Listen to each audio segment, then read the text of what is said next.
It was around 3:30 a.m. My brother living in my former house alerted me that some arsonists attacked my house and set it ablaze. They came in Sienna bus and shot sporadically. On getting to my house, it was already on fire, so I called firefighters who put it off.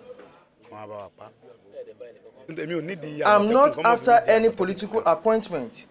All I'm after is for the Fulani killer herdsmen who are kidnapping, raping, and killing our people to vacate our land in Southwest.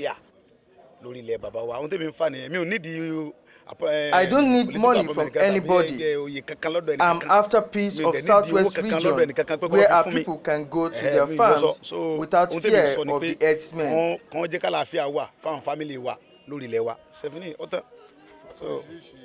Those who attack my house have the support of some Yorubas who are insiders, but I dare them to attack my new house because that is where I live. If they are man enough, let them attack me.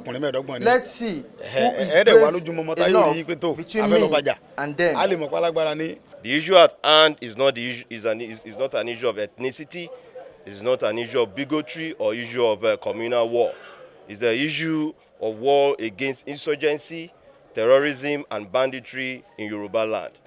And our own effort is that for the government and governors within the Southwestern region and Nigerian Governors Forum to have convoked a meeting with the Miyetti Allah Association without the victims, without those that were being affected. We have shouted to the high heavens and given ultimatums severally against the insurgents. It will be a crocodile tears for the Miyetti Allah to now come out and told us that they are going for a search of the criminals.